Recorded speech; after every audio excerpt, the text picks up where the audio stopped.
When she was 15, chanced to make a remark offensive to the gods, and was turned into a harpy.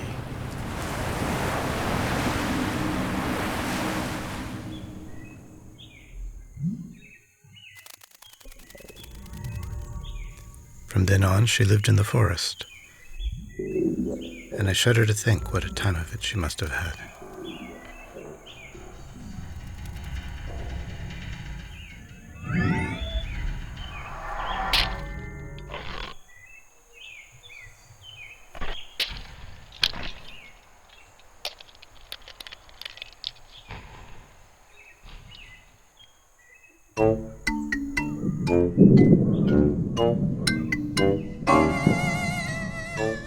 In the summer, she laid 3 eggs, which she guarded with her life.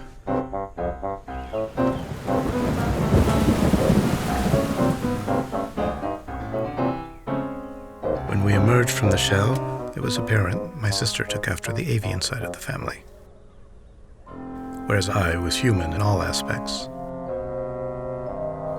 except for my size.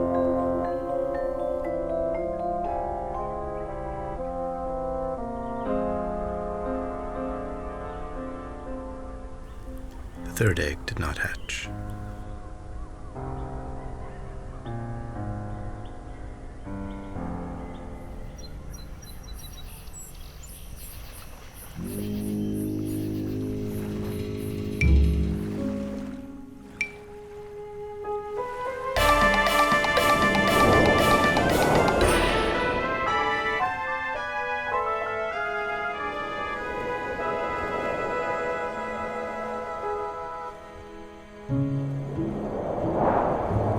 In the wild, such entertainments as there were, we were forced to make for ourselves.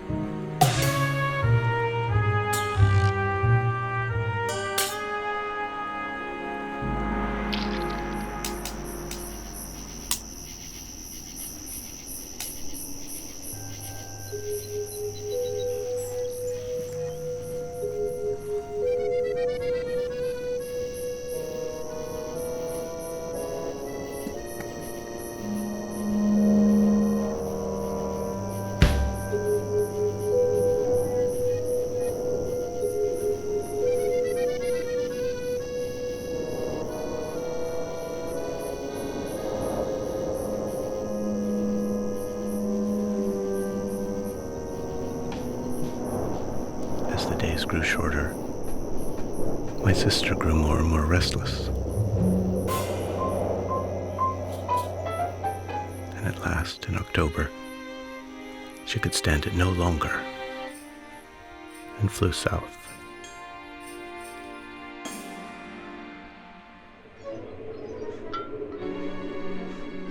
As the winter wore on, there were fewer feasts and sacrifices.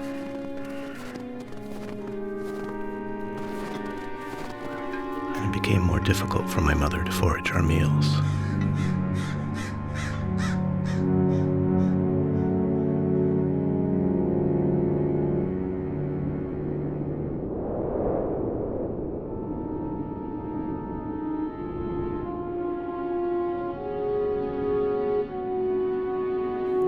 And so, we left for the city. My mother insisting we take along the unhatched egg.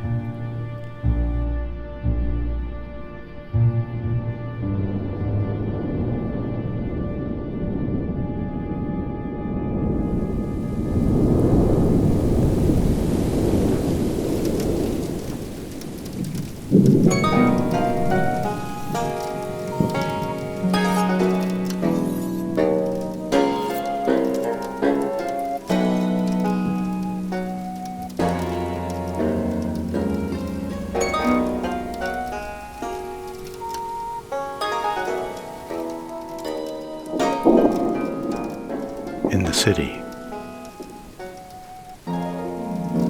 my mother's incursions into kitchens and dinner parties made her an object of derision and disgust.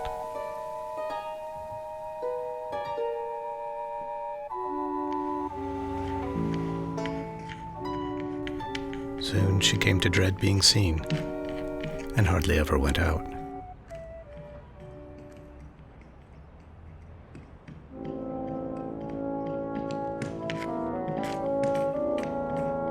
At home, she was fretful and querulous, and constantly found fault with my behavior and character.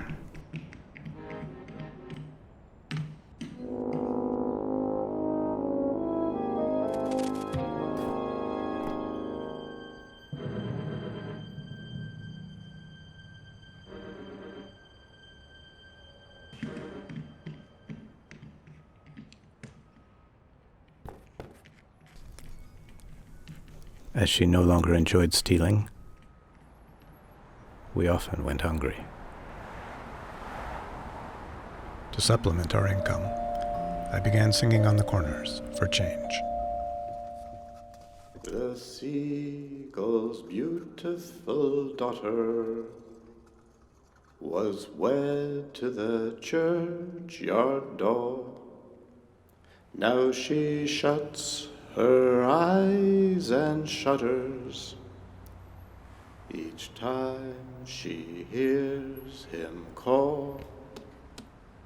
Sequestered in the cloister, the kerchief she rends with her teeth,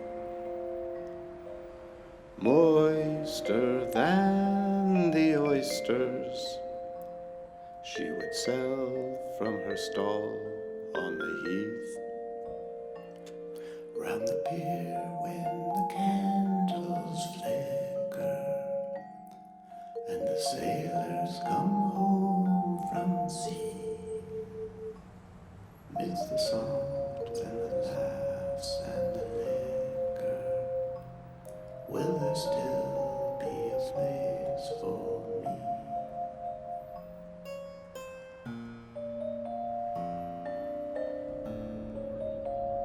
She was only a seagull's daughter, but she's caught in the clinging veil. Now she sucks on holy water, frankincense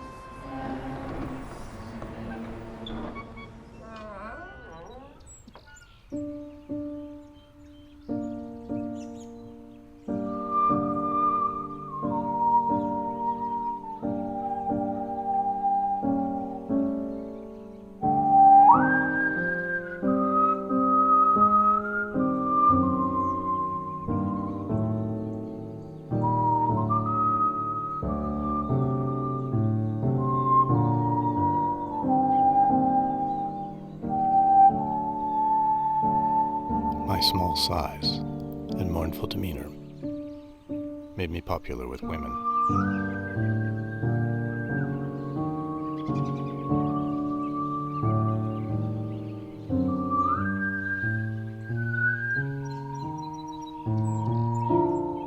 And I spent more and more time away from home.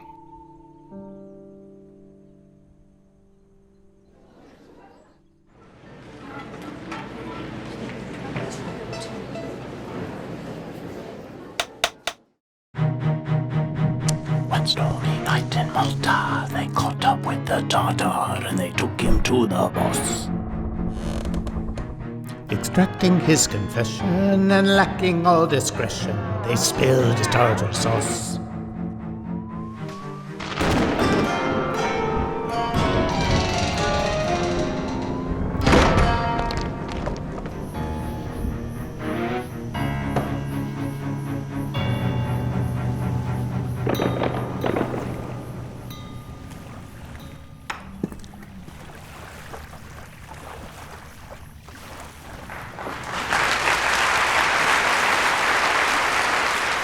My singing attracted the attention of a theater manager, who offered me the part of Grimpen in The Dandy of Bergamo. The show was a hit, and my performance was singled out for praise. But my mother didn't seem to appreciate our change of fortune. and her endless reminiscences about life in the forest grew tiresome.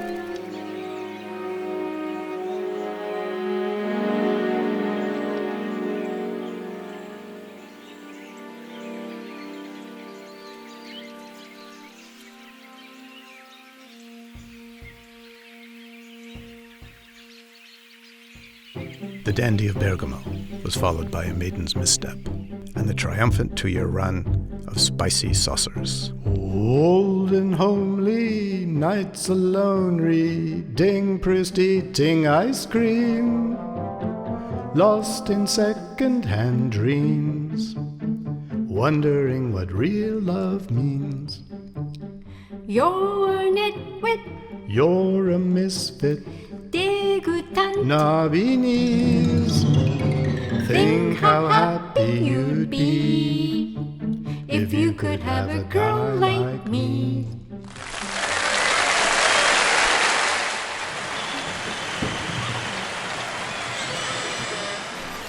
My sister now spent the warmer months in the city. And though she often scolded me for wasting my life, it was clear the bohemian atmosphere of the theater excited her.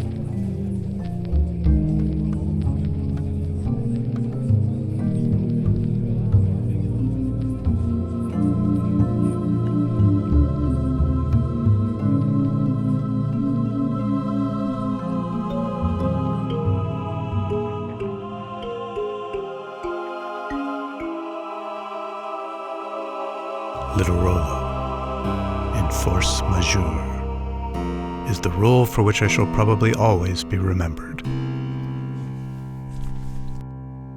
You handsome devil, wrapped up in your charms, in spite of myself, I lose control.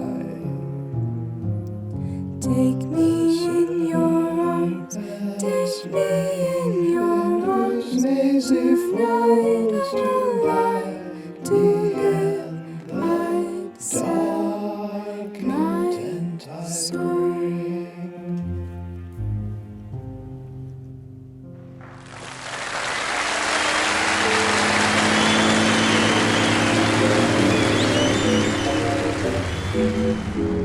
Theodora, my co-star in No Room for Chaperones, and I were married while we were on location in Capri.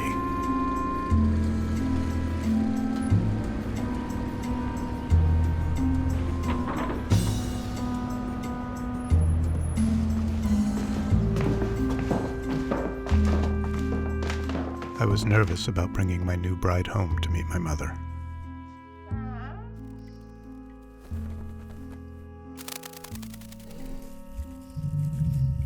And my apprehensions were fully confirmed.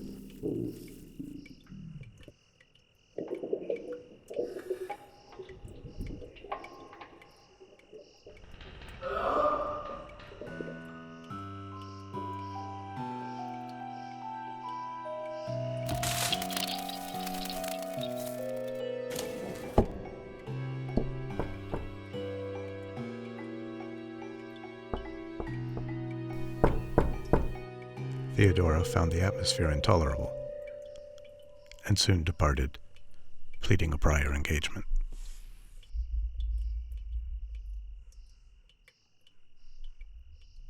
I felt a little guilty about my mother's condition and suggested she could have a room of her own in our new home.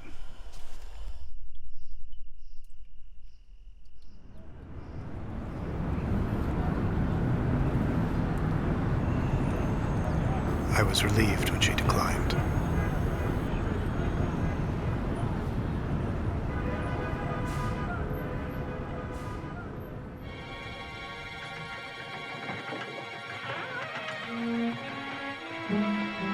There was every reason to expect that Serenade would be another smash hit.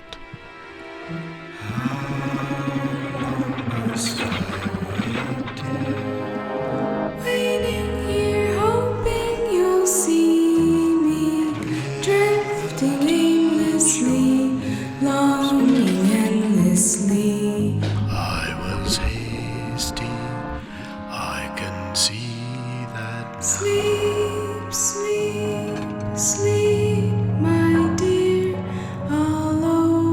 always be here by your side.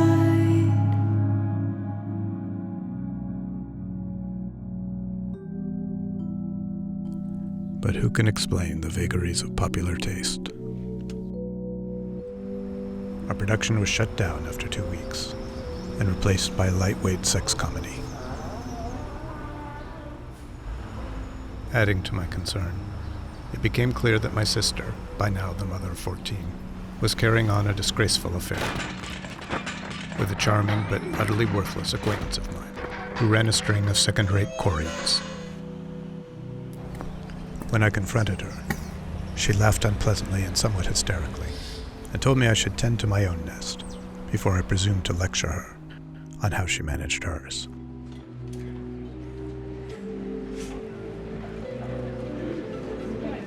After the failure of Sirenade, I found my talents were no longer in demand. Eventually, I landed a role in an all-mime reinterpretation of the Old Testament.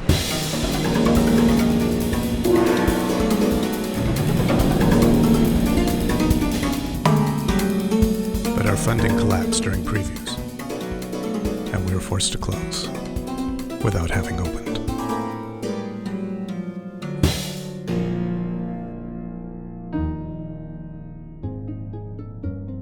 At the same time, Theodora told me she was leaving me for a Russian poet whom, she added, she loved as she had never loved me.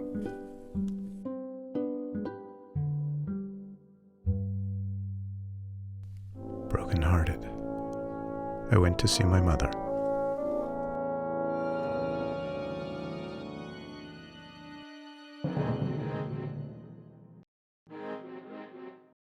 When she opened the door, I hardly recognized her.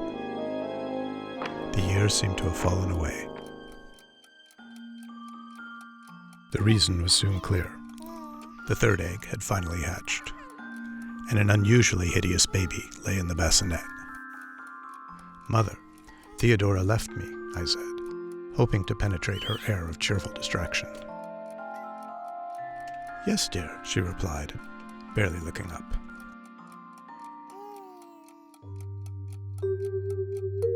I was confident I could depose this rival for my mother's affections, if she would only consider us side by side.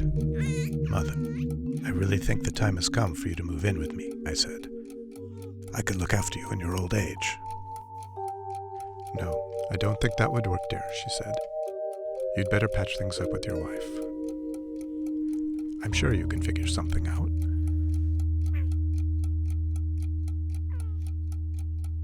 "Mother," I said heatedly, "this is the second time I've come to offer you my support and protection. When you look back, please remember it was you who refused me." "I shan't offer again," I continued sternly. "I fear someday you will come to regret your coldness and selfishness." And with that, I took my leave.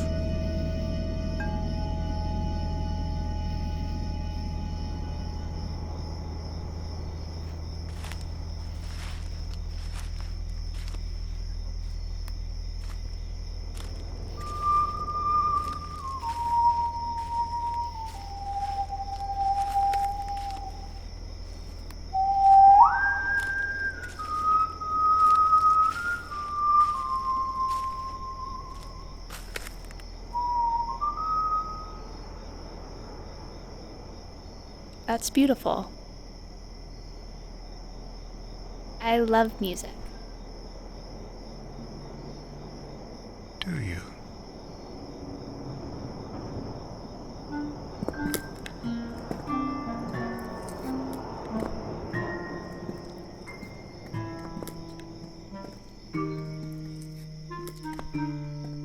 I realized, from that moment forward,